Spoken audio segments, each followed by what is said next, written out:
Hi, I'm Daniel Golding from Area Pest Control. Welcome to episode 4 of our mini-series on food hygiene ratings.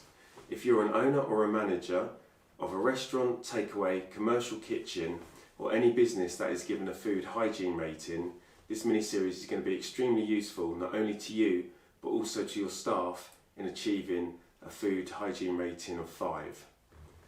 Ethan from Gabriel Consultants is back with us. Thanks for staying back for this episode, Ethan. And we're going to talk about the food safety checklist. So this is from the Food Standard Agency. There's 4 sheets. We're going to get them to come up on the screen so you can follow us through. So this is a really important safety checklist. Basically just reading from here, the checklist covers the key things that will be checked during a safety inspection. Your rating will be based on what is seen on the day of the inspection. So when yourself, you should go through this. If you answer no to a question, you must put it right. And if you've worked all the way through, then by the end of it, you've corrected everything that was wrong, then that's really going to boost your chances in getting a high score. So we're just going to touch on a couple of the questions in each one. I'm going to ask Ethan the questions and he's going to explain to you how you can best prepare for that, and if you haven't got these things in place, how to get them in place. So the first one is under hygiene of food rooms and equipment, and it says are all food and hand contact services, for example work surfaces, slicers, fridge handles, thermometer probes, in good condition and cleaned, disinfected regularly. Yeah. So what is the environmental health officer looking for? Yeah.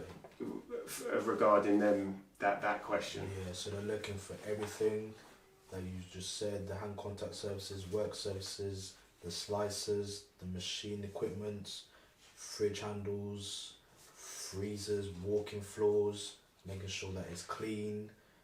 Also the key thing here is to clean as you go along, sanitizing.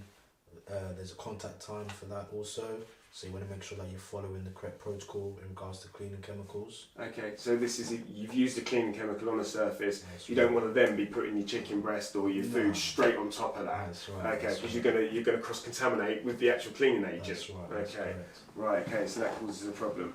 And then the second one that we've picked is, which follows on with that, are suitable BSEN approved cleaning chemicals available and stored correctly, and are proper cleaning methods used? Yeah.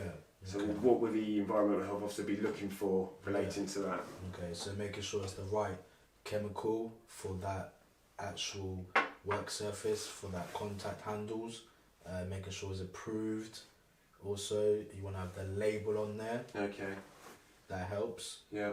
Because I've seen in my experience there aren't labels on chemical bottles for what actually is in there. Yeah. Okay. Yeah. So somebody might be thinking it's for something, can use it, and it's the wrong thing. That's right. Okay. That's correct. I have seen it, so it's very wise to have a label on there. And if you do not have the right chemicals, if you have a different chemical, then I would suggest to have a cost sheet in place for different chemicals on there. And this will go back to staff training again, so they know what chemicals being used for what surface. That's right. And this is so in your experience doing as a food auditor, if you was to go in to audit a property and they was using the wrong chemicals, would that be a potential markdown on their rating? That's right. I would score them down. Right, because of that. Okay, I mean, there's so much potential here to get it right or get it wrong at the same time, isn't there? Yeah, and we're just touching on a few questions here, but there's a whole sheet here which we'll get up on the screen for you. So food storage. Are high risk foods dated, coded, codes checked daily, and stock rotated? Yeah, that's correct. So that's something you'll be looking for as well. Yeah, definitely. So use by date for that is 2 days for high risk items. Right, okay. So it must be within the last 2 days. That's right. And if it's not, it can't be served. Unless. Okay. That's correct. So it's always wise to have a raw fridge, separate with cooked. Make sure it's labelled, not double dotted, single dotted. It's covered. Also, can you? I don't understand the double dotted and single dotted. Can you explain that for us? Yeah, of course. So for example, so today is Wednesday, so I could have a Friday on there. So if I go to the premises on a Friday, I would see that it's on Wednesday and Friday on there also. Right, okay. So Right, okay, so it needs to be single dotted on Yeah. the high risk items. that's right. Okay, fine. And the stock rotation again is well, more for food waste as well, I suppose. So you're bringing the older ones forwards, That's they get correct. used sooner. That's right. Okay, so that's a key one to do. Are dry goods stored correctly, for example, in suitable room, off the floor in covered containers? Yeah, that's Okay, correct. so Yeah, that's they- a big one. You'd be looking for that, and the Yeah. environmental health officer would be looking for that. I think you mentioned earlier when we were having a quick look about pests as well. Yeah, So if they've stored it on the flue dry full food goods, they could get gnawed and that's chewed right. by rodents. That's Okay, right. and it's attracting them. It's food that's available to them basically. That's right. So That's get true. everything up off the floor on shelves. Yeah, that's Okay. it. And also want to make sure that the dry goods are also in date Okay. as well, because have been a few times in my experience where some of the sauces are not in date, some of the Right. jars are not in date. Okay. And is that just bad stock rotation? Yeah, Right. So that's a key thing. There That's a is. key thing. There is, definitely. Okay. All right. So food handling practice. This is a really long list on this one. So again, we're only going to touch on two, but it's certainly something you want to be paying attention to and making sure that you're doing everything correctly. So are separate utensils and equipment used for ready-to-eat foods?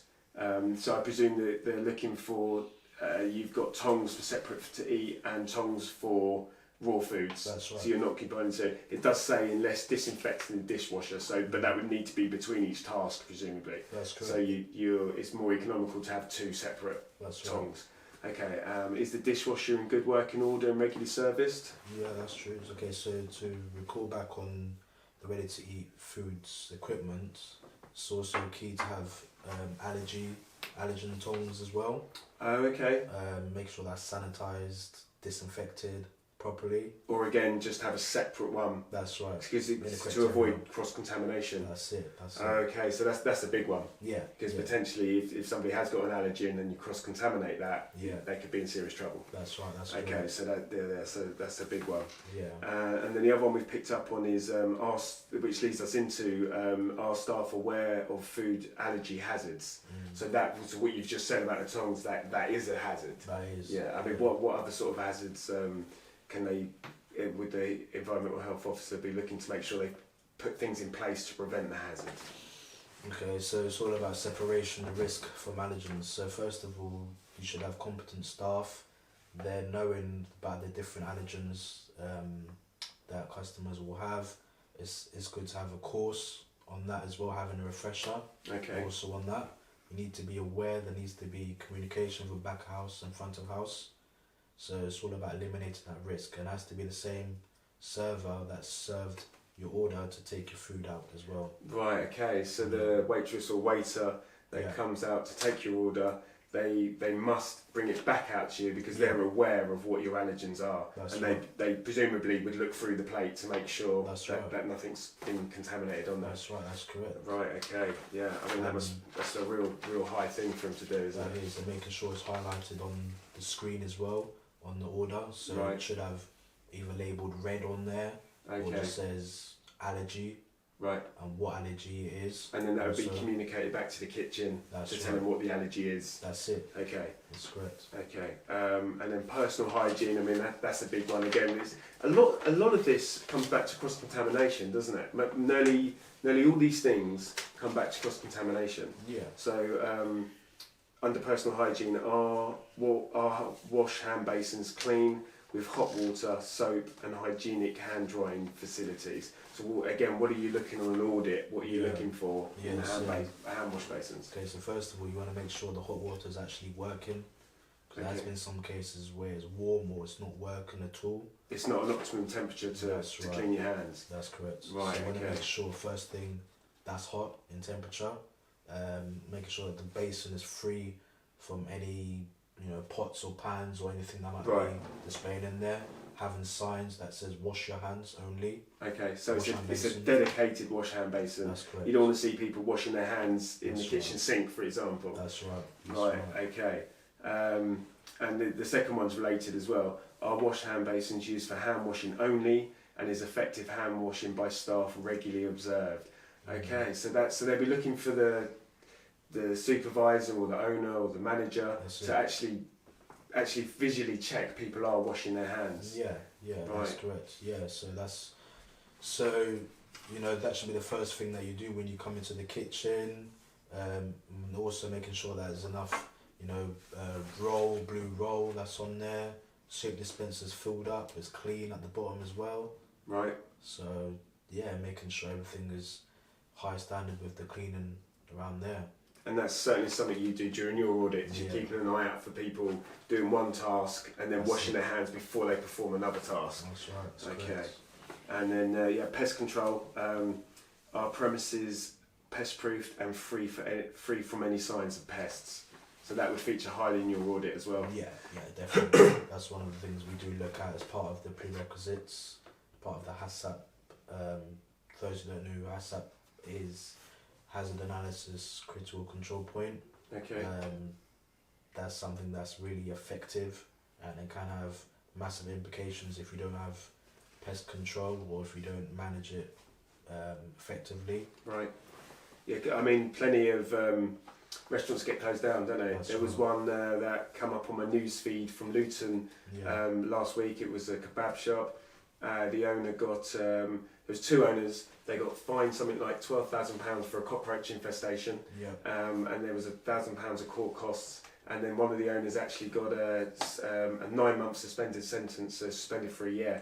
I mean, that's pretty heavy, isn't it? But it was infested with cockroaches, and potentially you're going to serve someone food with body parts or a whole cockroach in. I mean, the complications for health from cross-contamination, they're huge. So, but this, something restaurant owners need to pay attention for. And that's the reality of it. I think for that it's a lack of education, lack of, you know, wanting to improve.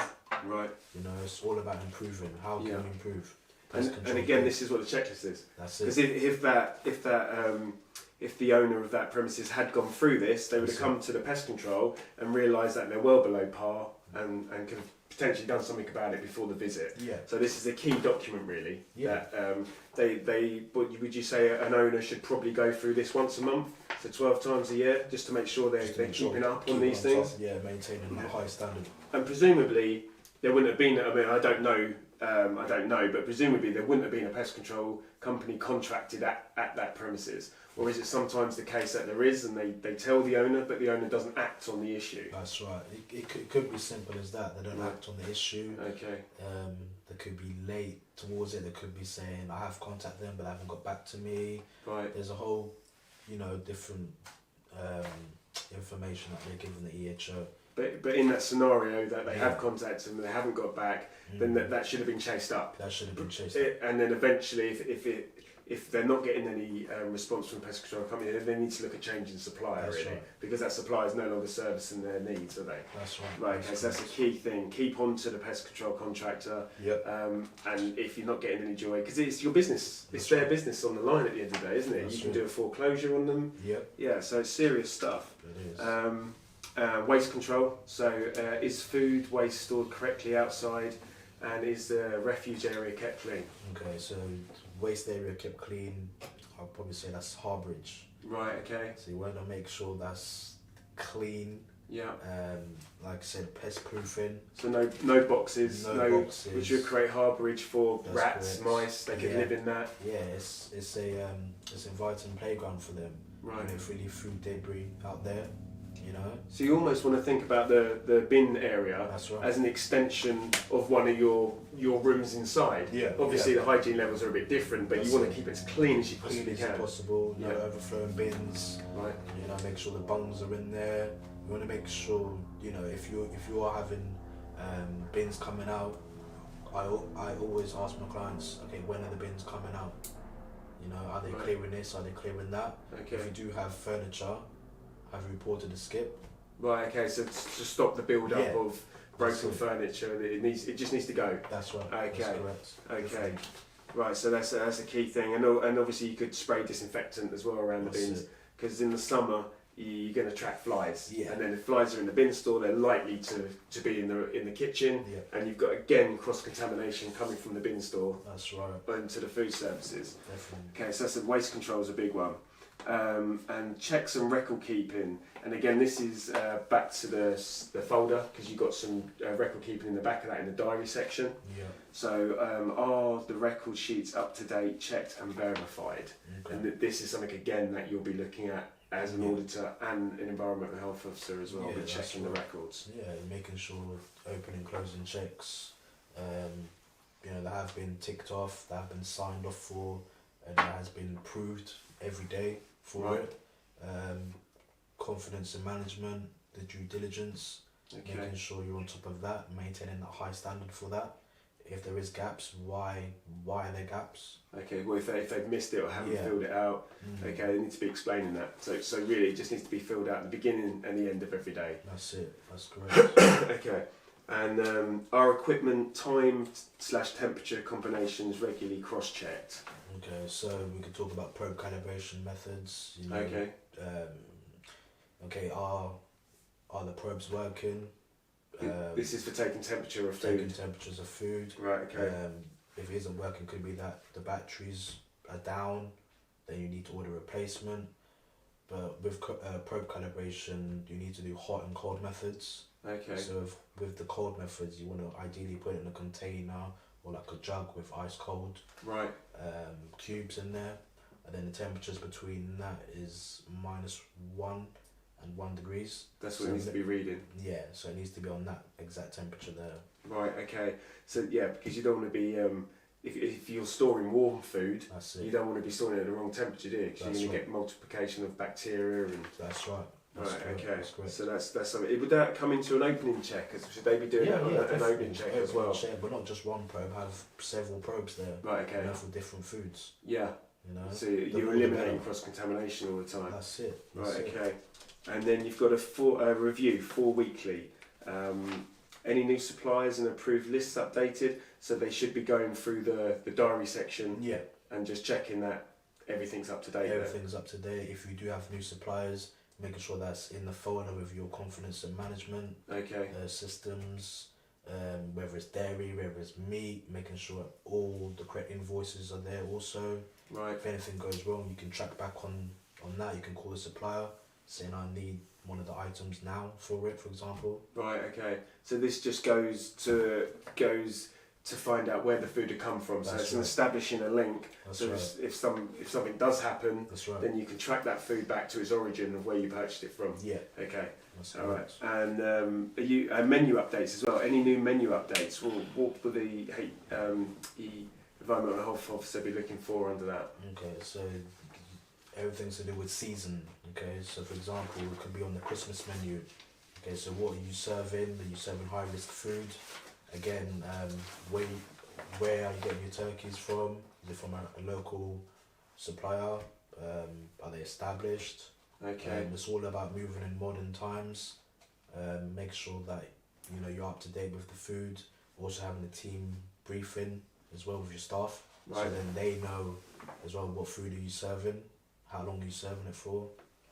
Okay, so especially at Christmas time, that would come with the allergens as well, when you've got perhaps nut stuffing or anything like that. So it's just that's for keeping the staff up to date in what's happening, so they know what to explain to the customers. That's it, but also letting your customers know also. You could have signposts outside from the restaurant.